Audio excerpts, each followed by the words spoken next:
Sejam bem-vindos, alunos do terceiro ano, a mais uma aula aqui deste canal e do colégio de vocês.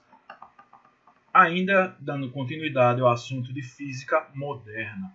Na aula de hoje nós estudaremos alguns nomes e sua contribuição para o estudo da física moderna. Convém citar que alguns desses nomes já são bastante conhecidos de vocês, quer seja por alguns ouvintes perguntas ou principalmente pela matéria de química, porque alguns dos nomes que vocês estudaram lá no primeiro ano em Química, ou durante todo o curso de Química, foram importantes também para a física, principalmente nesse ramo da física moderna. Então nós vamos ver alguns nomes que fazem essa interseção da física com a química, porque a gente vai estudar a física nuclear e a física quântica, e esses dois ramos que estão aí dentro da física moderna estão intrinsecamente ligados com a química. Não tem como você discutir a física quântica, que é uma física aplicada lá no mundo menor do que aquilo que você consegue ver, certo? No mundo atômico, sem falar de química, obviamente. Então vamos sem muita enrolação, vamos dar início. Só um detalhe, vocês não vão ver esse cara que está aqui na capa na aula de hoje. Ele não faz parte desse hall de cientistas que nós vamos estudar. Tá, professor, mas primeiro, quem é esse cara e por que ele está aí? Esse cara simplesmente é Alfred Nobel. Já deu para notar, né? Quem tem um pouquinho de conhecimento aí, vocês que leem, que esse cara é o cara que rotula o prêmio mais importante das ciências nos dias de hoje, que é o prêmio Nobel, ou Nobel. Ah, também nunca acerto essa pronúncia. Ele é chamado Nobel. Então, esse cara, ele deixou como legado dele, eu acho que uma das poucas invenções dele, ele estudou várias áreas, mas uma das poucas invenções dele foi a dinamite, certo? Para quem não sabe. Mas, no testamento dele, ou seja, após o falecimento dele, ele instituiu a criação de um prêmio para quem fosse destaque em várias áreas, e hoje em dia a gente tem isso. Não só hoje em dia, né? A gente passou praticamente todo o século XX premiando vários cientistas, vários políticos, até né? Tem o Nobel da Paz, e por aí vai. Então daí a importância de você, no mínimo, conhecer esse cara, embora não faça parte do nosso conteúdo de hoje, certo? Alfred Nobel, senhoras e senhores. Mas vamos dar início à nossa aula com os nossos cientistas. Nós vamos passar aqui pelo os Vingadores da Física. Só um pequeno detalhe, quando eu for colocando os nomes desses cientistas, como esse cara que está aí, Max Planck, certo? Eu não estou seguindo a regra da língua portuguesa, da ortografia da língua portuguesa. Eu deveria até, mas estou chamando a atenção de vocês para isso. O Max aqui está em letra minúscula, o Planck aqui está na mesma forma das outras letras, certo? Para você que vai fazer redação do Enem, cuidado para não fazer o que eu fiz nessa aula. Mas por que eu estou fazendo isso? Por que eu estou tirando essa licença poética? É para dar ênfase ao nome pelo qual o cientista é conhecido. Certo, gente? Então esse cara aí, apesar do nome dele ser Max Planck, na verdade deve ter um nome bem maior, lógico. Mas o Max Planck é conhecido nas ciências, deve ver algumas coisas dele em química, certo? Só pelo nome de Planck. Planck, você procura lá no livro de química que você vai achar. Então, eu achei melhor dar esse destaque, certo? E isso vai acontecer com todos os outros nomes, só para ficar bem claro. Bom, mas vamos lá. Então, Max Planck, certo? Que é este que está aí à sua direita, esse senhor olhando aí para você com a cara bem sisuda. Então, ele é considerado o pai da física quântica. Pronto, bateu com a aula passada, professor. O senhor me disse que era Einstein? Einstein é considerado o pai da física moderna, o que engloba tudo. Esse aqui é só da física quântica, o que estuda o mundo que está lá, o mundo invisível, o mundo dentro dos átomos. E nós vamos ter também, obviamente, o pai da física nuclear, né? Que são, juntando física nuclear e física quântica, você tem a física moderna que o pai é meio confuso essa coisa que está chamando pai, mas é só para você ter uma ideia, certo? Do quanto ele foi importante. Então, por que esse Max Planck foi importante? Ele deixou estudos que fizeram desenvolver todo um ramo da física, que é a física quântica, relacionado aos fenômenos que aconteciam dentro dos átomos. Certo, gente? Vai ficar bem simples para vocês. Ele deixou legado.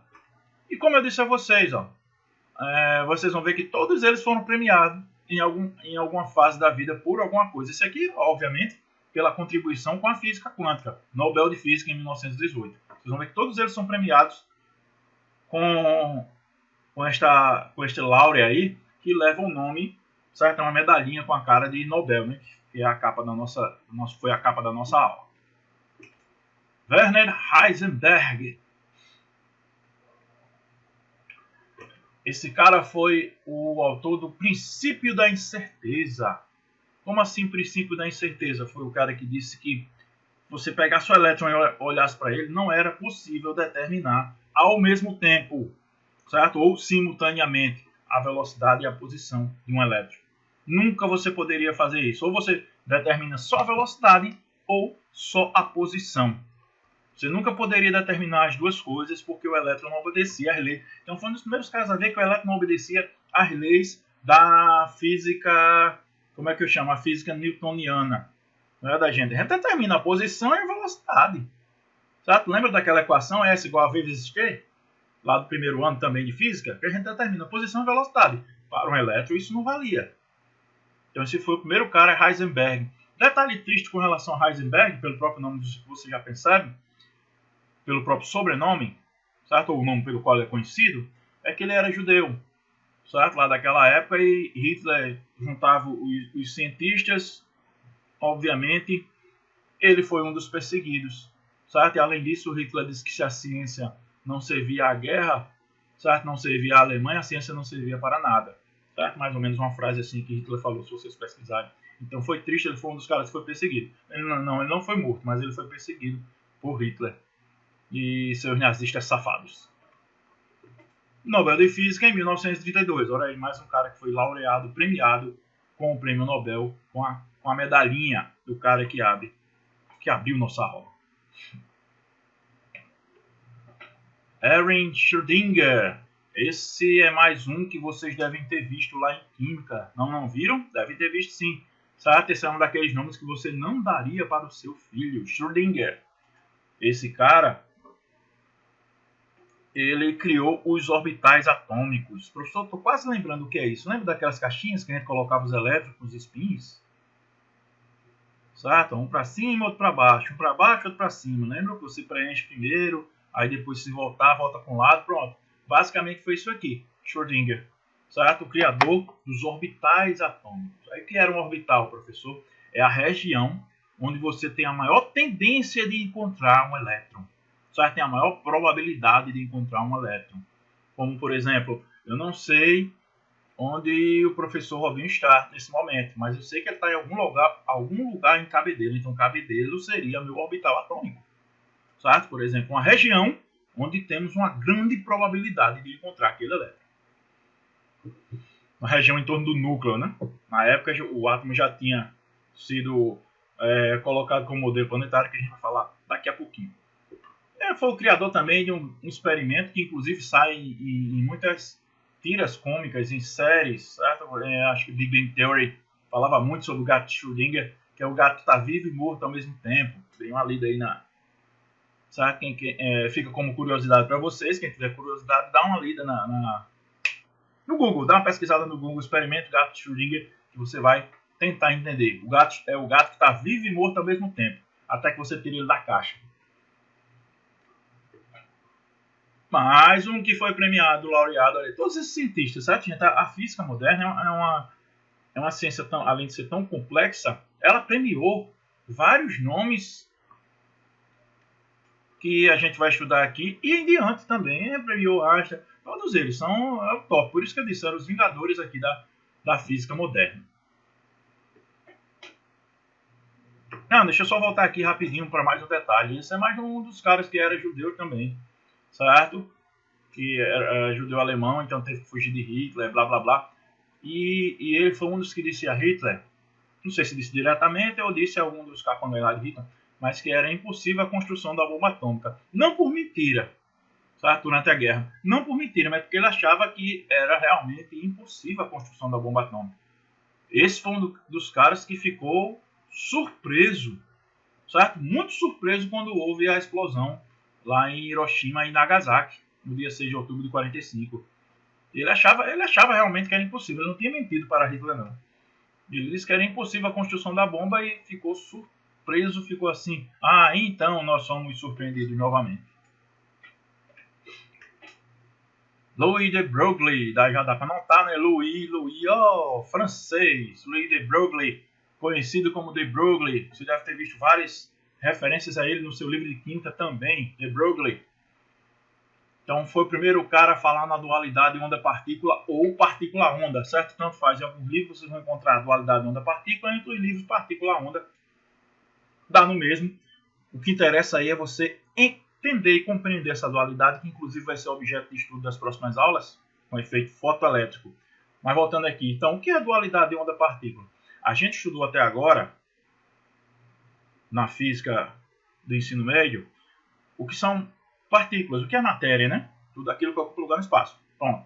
Você pode calcular a sua velocidade e a sua posição ao mesmo tempo, diferente do que disse ali o Heisenberg.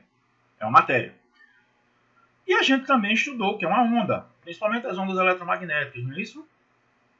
Certo? Onda não ocupa lugar no espaço, só transmite energia. Estou falando da onda eletromagnética. Transmite energia e não transmite matéria. É capaz de se deslocar pela transmissão de energia, muito usado nas telecomunicações.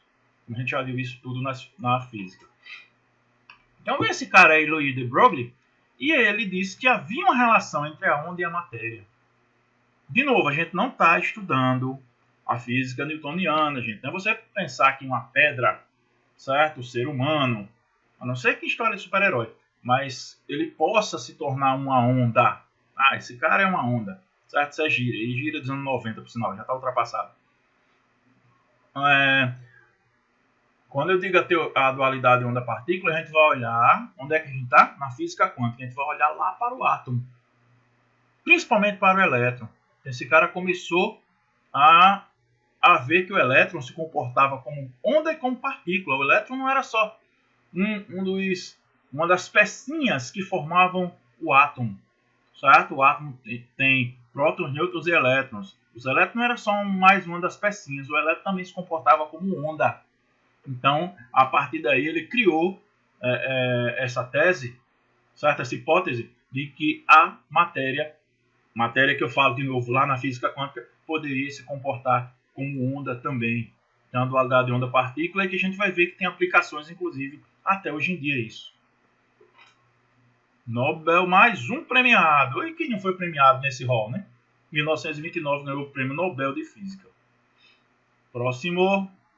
Esse é bastante conhecido de vocês, né? Rutherford, eu até já... Acho que foi nas primeiras aulas eu já paguei o mico de estar dançando aquela musiquinha que os caras criaram para a partir da fala de Ariano Suassuna, né? Rutherford, Rutherford, se você não viu, aconselho a não ver, que foi ridículo o que eu paguei.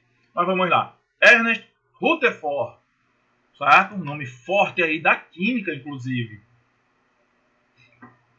Qual foi a grande contribuição desse bigodudo? Olha aí. Pai, mais um pai, né? Haja pai no mundo, haja pai para a física nuclear, para a física quântica, para a física moderna. E ainda tem o pai da física geral, que é Newton. Haja pai, é muito pai. Engraçado que mãe a gente não tem, né? A gente tem essa cultura machista, né? A gente tem aí uma das grandes cientistas, que inclusive não é estudada aqui, porque ela não contribuiu diretamente com a física quântica, certo? Que é Marie Curie. Mas eu vou dar uma palavrinha sobre ela quando a gente for para a física nuclear. Inclusive tem um filme sobre ela, Radioativa, certo? Bastante interessante. Assistam um filme. A família dela toda era de cientista. Quando não era cientista, queria ajudar o povo. A filha dela foi enfermeira na guerra. Então dê uma olhada, certo? Marie Curie, o nome do filme Radioativa. Mas voltando para cá, então nós temos aí Rutherford, o pai da física nuclear, certo? Esse nuclear aí, por conta da Guerra Fria, certo? Foi a guerra que teve entre Rússia e Estados Unidos, aí depois da Segunda Guerra Mundial. Esse nome nuclear até hoje causa medo em muita gente, porque vem das bombas atômicas, da bomba nuclear. Certo? Então, só ouvir esse nome nuclear a gente associa a coisa ruim, quem viveu naquela época dos anos 80 ou 90. Porém, nuclear, certo? Ele simplesmente vem de núcleo, não é isso? Núcleo do átomo. E por que dizem que Ernest Rutherford é o pai da física nuclear? Olha o Nobel de Química, por sinal. Os outros falam Nobel de Física. Isso aqui é de Química, em 1908. Mas basicamente por isso aqui, ó.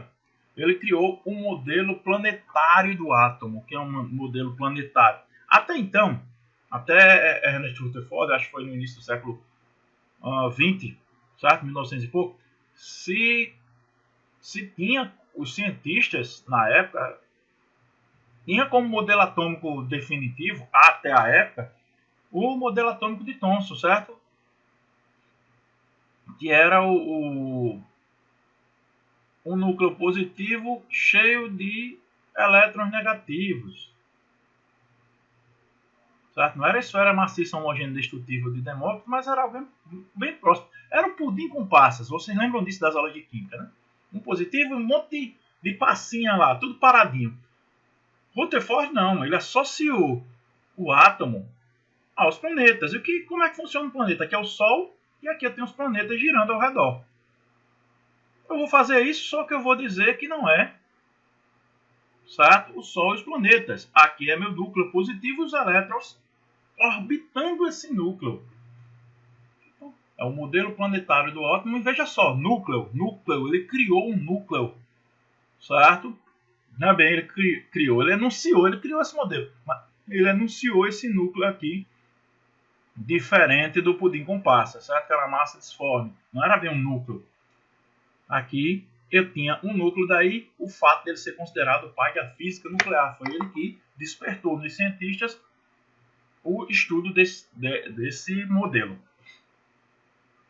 E um dos cientistas que contribuíram com Rutherford é um cara que a gente pensa que não existe. Como assim, professor, pensar que não existe? É quando fala assim, o átomo de Rutherford, Bohr, você pensa que é uma pessoa só, é só Rutherford, né? O sobrenome dele é que é Bohr. Então tá aí o sobrenome do cientista anterior. Brincadeira, gente. Aqui eu tenho Niels Bohr. Certo? É um dos caras que também contribuiu muito. Eu gosto dessas fotos quando eles tiram assim, perto de um quadro. Não sei porquê, eu acho que valoriza bem o trabalho dos professores, né? Embora aqui seja algo que até eu mesmo não compreenda, certo? É uma física mais avançada até para mim. Eu não cheguei nessa parte, parei aqui no ensinamento para vocês, mas é basicamente, certo, o valor que a gente tem dos professores também. Então acho que esses caras, quando tem um quadro negro, sempre pensam que eles estavam dando aula de alguma forma, dando aula explicando para alguém. Então eu me sinto valorizado como professor quando eu vejo esse tipo de foto. Bom, mas vamos lá. Niels Bohr, que foi que o sobrenome de Rutherford fez? Não é sobrenome, certo, gente? É outro cientista. Então, quando você ouvir assim, o átomo de Rutherford, Bohr, são dois cientistas. Rutherford e agora vem Bohr. Inclusive, Bohr, eu acho que deu uma contribuição até maior, apesar de não ser pai de nada. Porque ele fala da quantização de energia. Professor, não é quantificação, não, é quantização mesmo. Energia vem de quanta, do latim, quantidade. Que ele dizia o seguinte, ó. E é lógico que ele também ganhou Nobel, tá? Em 1902. Ele pegou o modelo de Rutherford e dizia que os elétrons, orbitavam em torno do núcleo, mas que órbita feia, parece um ovo frito, porém é a minha forma de desenhar, certo, gente? Eu vou passar a pandemia e não aprendo a desenhar nesse negócio aqui. Mas vamos lá. Os elétrons, quando saíam de um nível que você sabe é a camada, né? Para um nível menos energético, certo? Ou seja, mais próximo do núcleo, eles perdiam energia. Perdiam como? Geralmente irradiava, geralmente na forma de luz. Então você vai ver muita questão a respeito, por exemplo, dos fogos de artifício, por exemplo, com Niels Bohr. E toda vez que você ouvir a palavra energia, quantização de energia, já sabe, está relacionado com Bohr. Vamos então para os exercícios, para ver se você gravou bem o legado desses cientistas para a física moderna. Enumere a segunda coluna de acordo com os enunciados da primeira. Então tem aqui, existência do núcleo atômico, quantização da energia do átomo, princípio da incerteza, caráter ondulatório das partículas. Vou logo aqui, o único que eu tenho certeza aqui, ó, princípio da incerteza, que eu sei que é Heisenberg. Então tá aqui, princípio da incerteza 3. A gente acabou de ver caráter ondulatório das partículas. Foi de Broglie. 4. Quantização. Olha, foi nosso último slide. Ó, falar em quantização e falou em energia. Falou em energia, falou quem, gente? falou em Bohr. Falou energia, falou Bohr, 2. E o último por eliminação, 4, 3, 2, 1, mas vamos só ler a existência do núcleo atômico para o pai da física nuclear, Niels Bohr. Então tá aí, 4, 3, 2, 1. Completamos o exercício. Próximo. Não é possível determinar essa questão, foi daqui, quando tinha o finado vestibular da UFPB, certo? Não é possível determinar ao mesmo tempo a posição e a velocidade do elétron. Esta afirmativa representa, resumidamente, que não foi assim, né, que o cara disse em uma linha só. Embora a gente consiga resumir o que ele quis dizer em uma linha só. Então, se você não pode determinar, é que já começa. É uma impossibilidade, não é possível. Certo? Eu não tenho certeza. Então, é o princípio da incerteza de Heisenberg. Tá aqui, ó. Tem o princípio da exclusão de Paulo. Paulo, por exemplo, é um dos nomes que a gente vê em química. Eu não coloquei ele aqui. Né? Ele fala sobre os orbitais atômicos que não foi objeto do nosso estudo. Princípio fundamental do eletromagnetismo, não. A forma geométrica dos orbitais, não. Ele foi Schrödinger. E a teoria da relatividade de Einstein, não. Relaciona matéria e energia. A luz emitida por lâmpadas de sódio ou de mercúrio da iluminação pública, essas lâmpadas de sódio terríveis, essas lâmpadas nojentas, amarelas, que eu detesto, que causa até depressão, mas vamos lá, provém de átomos que foram excitados.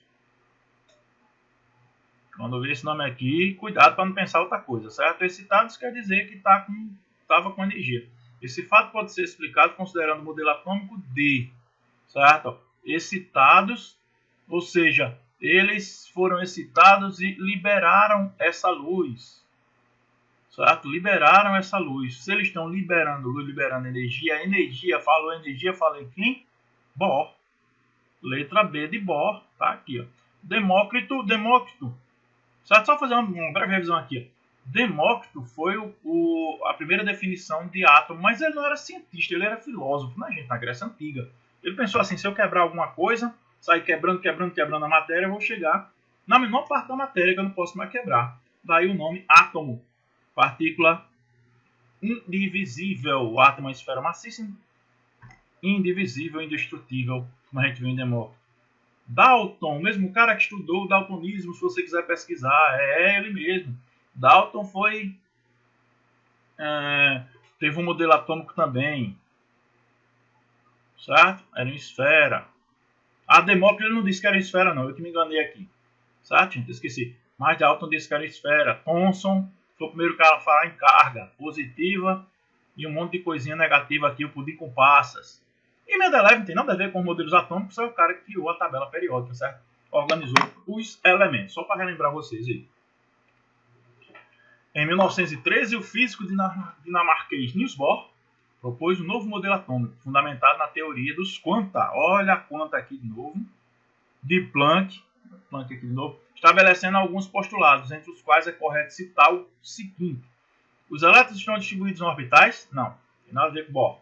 Está correto, mas não tem a ver com Bohr. Quando os elétrons efetuam um salto quântico do nível 1 para o nível 3, veja aqui, o erro vai estar aqui, ó, liberam energia. Está errado, gente, porque é do 3 para o 1. É de maior energia para o de menor que ele libera. Aqui, na verdade, ele vai estar ganhando energia. Ele libera energia quando vem do maior para o menor. Lembra quando fica para perto do núcleo? Então, isso aqui está errado por conta dos níveis aqui que estão errados. Aos elétrons dentro do átomo são permitidas somente determinadas energias que constituem os níveis de energia do átomo.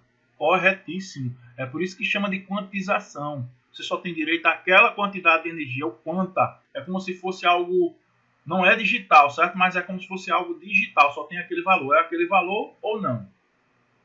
O átomo é uma partícula maciça indivisível. A gente já viu isso aqui, além de falar de partícula maciça indivisível, isso aqui foi o Demócrito, né? Aí, quando chegou em Dalton, ele disse que era esfera. Ele não disse mais que era partícula. O átomo é uma esfera positiva com partículas negativas incrustadas sobre a superfície. Isso aqui é o modelo atômico de Thomson, é o pudim com passas.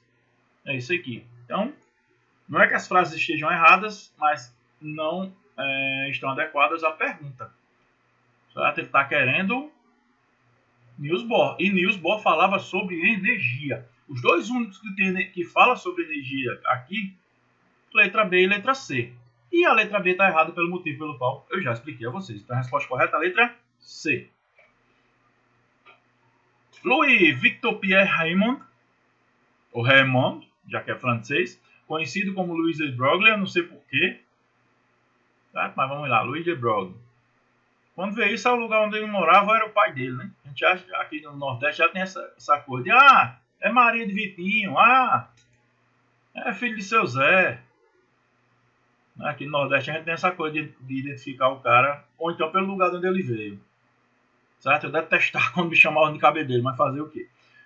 Físico francês introduziu em sua tese de doutorado a teoria de ondas de elétrons. Onda de elétrons, olha aqui, ó. Matéria e onda ao mesmo tempo. Matéria e onda. Tese esta que ele rendeu o Prêmio Nobel de Física em 1929. A gente já viu também, né? Ele é um dos vingadores aí da física. Sobre essa teoria, de Broglie levantou a hipótese. Letra A, da matéria ter comportamento ondulatório, ou seja, onda de elétrons, corretíssimo. A gente já viu isso, né? De Broglie, partícula-onda ou onda-partícula. Tá aqui correto. Vamos ler só o resto aqui para eliminar. De que os elétrons estavam distribuídos em orbitais? Não. Os orbitais foram criação de quem? Schrödinger. Do salto quântico. O salto quântico é de Bohr. De que a luz tem apenas comportamento corpuscular. Isso aqui está errado. Isso aqui, inclusive, introduz o nosso próximo assunto, que é falar da luz, é falar do efeito fotoelétrico. Mas isso fica para a próxima aula. Até lá, alunos. Um abraço, bons estudos aí e nos vemos na segunda-feira.